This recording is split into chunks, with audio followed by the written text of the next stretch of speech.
Bienvenue à The Economy of the Collapse.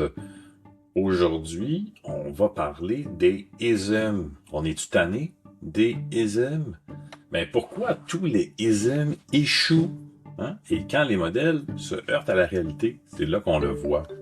Et si le problème n'était pas le capitalisme, le socialisme, le mondialisme, ni même le féminisme ou les idéologies modernes. Puis là, ici, rappelle-toi, on dit ism parce qu'en anglais, évidemment, c'est capitalism, socialism, globalism, etc. Ici, le problème, là, était beaucoup plus profond. Hein? Si tous les isms, là, échouaient pour la même raison. Parce qu'un ism, c'est ce que quelqu'un tente de nous faire croire, qui est un modèle qui décrit la réalité, un système simplifié qui cherche là, à expliquer cette réalité-là pour l'imposer. On peut penser évidemment capitaliste, socialiste, mondialiste, libéraliste, multiculturaliste, tous ces ismes-là tentent de répondre à une question fondamentale. Comment organiser la société? Et évidemment, tout dépendant de qui parle, différentes versions vont émerger. Certains disent, moi j'aime le capitalisme parce que je fais beaucoup d'argent et je suis riche. Et généralement, les riches n'aiment pas vraiment le communisme. Mais ils partagent tous une force et une faiblesse qui est commune. Ils simplifient la réalité pour la rendre gérable. La majorité des idéologies modernes, en particulier économiques, reposent sur une hypothèse très précise. L'humain est un agent rationnel prévisible. Cette idée vient directement de l'économie classique et néoclassique. Prenons une minute pour comprendre. L'économie classique, avec Adam Smith, là, reposait sur quelques principes simples.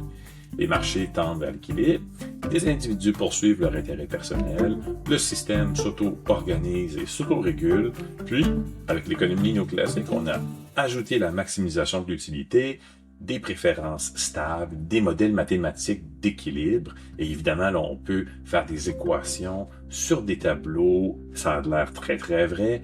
Et dans ces modèles-là, les humains sont cohérents, leurs décisions sont logiques, leurs préférences sont stables. Et ces modèles influencent encore aujourd'hui les banques centrales, les politiques fiscales, les politiques publiques, toutes les institutions internationales. Mais depuis plusieurs décennies, on sait très très bien que cette vision-là est totalement incomplète. L'économie comportementale a démontré clairement que les humains sont biaisés, les décisions sont souvent émotionnelles et inexplicables, les préférences changent et les comportements sont hautement contextuels. Les humains ne sont pas purement rationnels. Donc, le modèle de base est imparfait. Et c'est là le problème. On continue de bâtir des systèmes pour des humains qui, dans le fond, n'existent pas.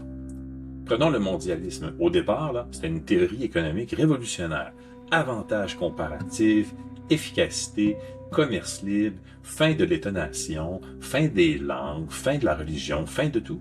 Mais progressivement, c'est devenu un modèle de société avec des hypothèses implicites qui s'appliquent pas très bien, comme la mobilité, c'est toujours positif. L'intégration, ça crée une harmonie digne d'un arc-en-ciel. Et l'identité est secondaire, on n'en a pas besoin.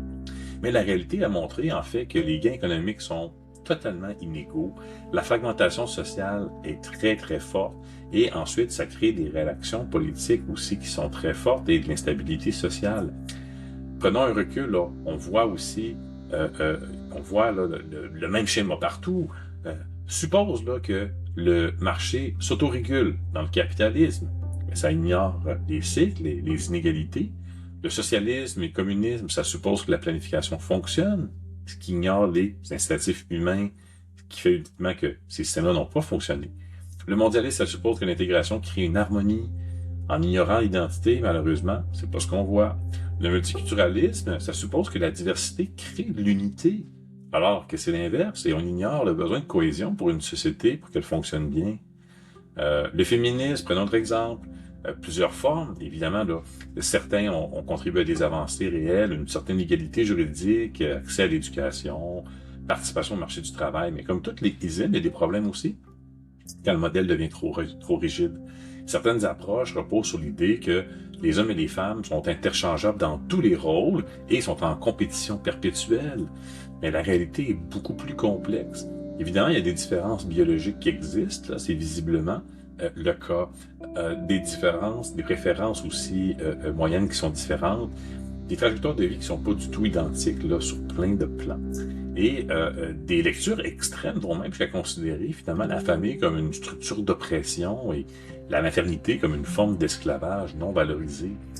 Et là, évidemment, ça crée des conséquences comme tous les autres ismes. Et le premier, c'est l'effondrement de la natalité. Dans la plupart des pays développés, le seuil de remplacement est à 2,1. Et la réalité maintenant se situe entre 1,2 à 1,6.